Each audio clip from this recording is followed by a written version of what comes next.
لما نقول خدع ومؤثرات بصرية يبقى لازم نذكر المسلسلات والأفلام المصرية. المخرجين بيصروا على تنفيذ أسوأ وأعفن المشاهد. هنستعرض منهم أسوأ 10 مشاهد شفتهم فيهم خدع بصرية تجيب لك خنقة وفي نفس الوقت برضو تخليك تكره عالم الخدع والمؤثرات البصرية في عالم الأفلام والدراما المصرية.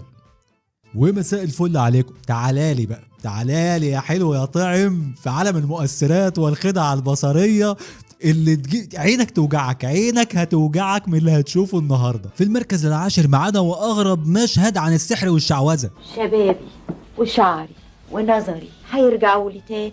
كله راجع يا صبية. بتعمل ايه يا حاج؟ عيب كده. لا ماشي الكرنب اللي واكله على العشاء تطلعوا علينا. اهربي يا مدام دلال، اهربي بسرعة. كفاية سحر عبتنا.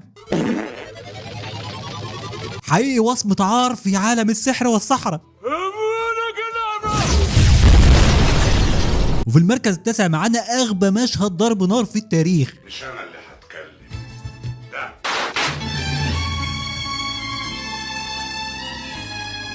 يا مدام هو ضربك بحجر قص. مصمم الخدع البصرية مطلوب حيا أو ميتا بعد القرف ده. وفي المركز الثامن معانا أغبى قفزة من فوق عمارة. خفت، قلت احجز تذكره واطلع بره مصر لغايه لما الحكايه تهدى وترسى على بر، لكن انت قابلتيني. قدرك بقى عشان نهايتك تبقى على ايدي.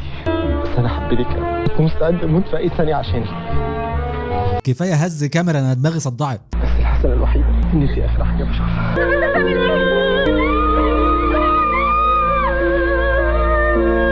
الله على الفري فول وعالم السقوط الحر. ضلمت وقع علينا كمشاهدين.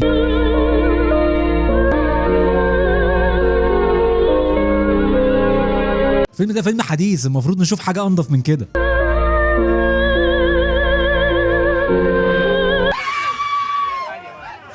وفي المركز السابع معانا ملك الجرافيكس الفنان أحمد عبد العزيز. انت مين؟ وردة الحب، ما تقطفنيش. ما تقطفاش يا أستاذ أحمد. زي ما تيجي الفرحة هتدوق الألم والسعادة. ده هنا لما الخازوق يحذرك بنفسه وتصر على أن تلبسه. مش قادر اقاوم سحرك. انت اللي اخترت يا مسكين. انت فين؟ انا ما اختفتش، عايشة جواك. يا ترى مين لطريقك يوديني؟ انت بتناديني؟ انت مين يا طير يا جميل؟ طير الشوق الوردي. ويا ترى ممكن تسمع صوت أشواقي؟ يا عم المحن، ده أنا نفسي أطير أطير أطير ليها زيك يا طير. هيكون ليك جناحين.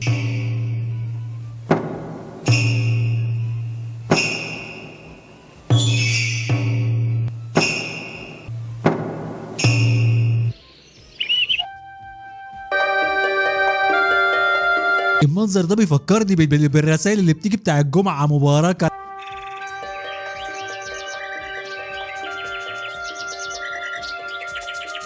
هنا آخر عهدي بيك، ودلوقتي آن الأوان أودعك. هذه رسالة مسجلة. آن الأوان أودعك. والآن مع فاصل إعلاني. أنا كل يوم باجي أفتح هنا كشكي، اديني بونبوني بالفراولة، جرافيكس المزرعة السعيدة. اديني تومك، يلا عندي ماتش كورة. كرة يا حاج، روح استلم المعاش بتاعك بس وصلي على النبي. اديني يلا تومك تومك انت فرخان، ده ايه اللي جابك هنا؟ تومك.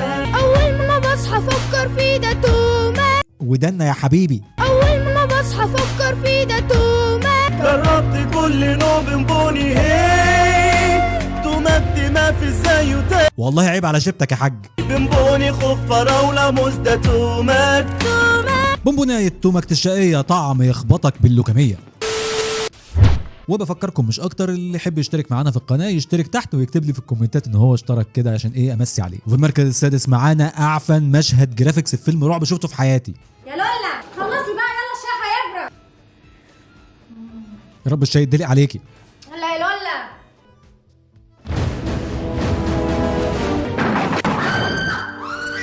اللولة انفجرت.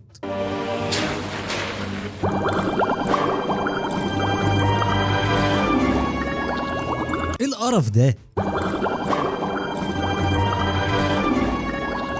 المفروض اللي بنشوفه ده جرافيكس لفيلم حديث انتاج سنة 2010. وفي المركز الخامس معانا الدليل القاطع لإثبات ان الهنود هم اللي اخترعوا ال AI. वो ये तस्वीर किसकी है? तो पड़ोस के मेरा वीजा नहीं है। بتمسح يا حاج، عيب على شنبك.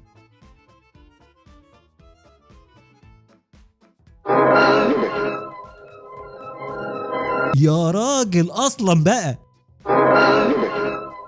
والله لو سحر سفلي ما هيعمل كده.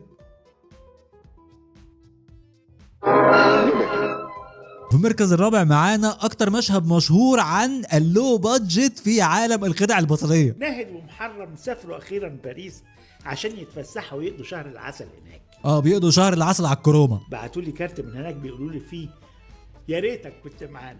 المشهد ده السبب الوحيد ان ما حطوش في المركز الاول، ان ممكن يكون المسلسل فعلا البادجت خلصت منهم فاضطروا انهم يعملوا القرف ده، بس ما كنتوش تحطوه اساسا في المسلسل اكرم لكم.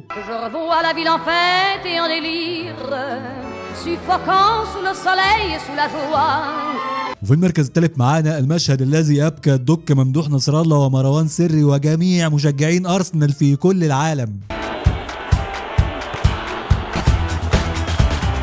وده اكبر دليل ان ارسن فينجر كان مخاوي، ايده اخترق الضله.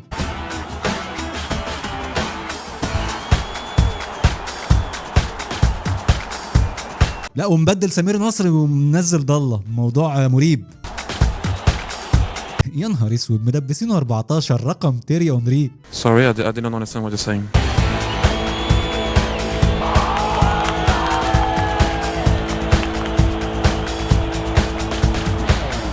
طب مش عارفين نصور الواد في ملعب ارسنال، نودي طب الممثلين في اي ماتش الارسنال نصورهم وسط الجمهور، حتى دي كمان مستخسرين فيها.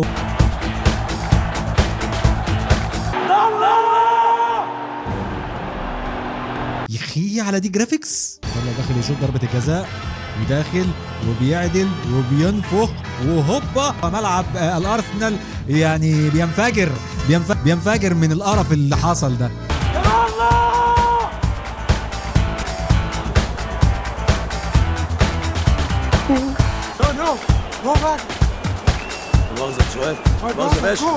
فوقش ينزل اي ملعب اوروبي ولا يهمه اصلا. ايه ده فوقش؟ كان نفسهم ما كانوش.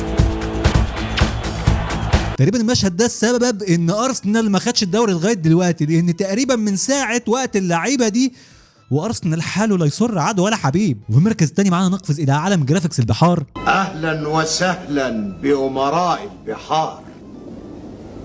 يا ملك البحار. ايه يا ابني اللي بتعمله ده انت وهو؟ عيب على سنك. انا يسعدني ويشرفني ان اقدم لكم الاميرة بنتي. الله يكون في عون الاميره اللي شايفه القرف ده. لذلك قررت اني ارحب بمقدمكم واسيب الاميرة تكلموها وتكلمكم وتختار اللي يعجبها منكم. موافقين. اكوامان ينتحر بعد رؤيه هذا المشهد المنيل. يا بحري يا بحري يا بحري. وفي المركز الاول معانا يمكن ما هواش اسوأ مشهد على الاطلاق، ولكن المشهد ده وقع فيه يوسف شاهين.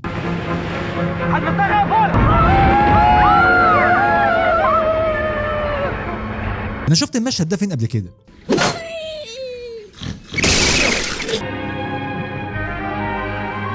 الدقلج يا اخويا الدقلج.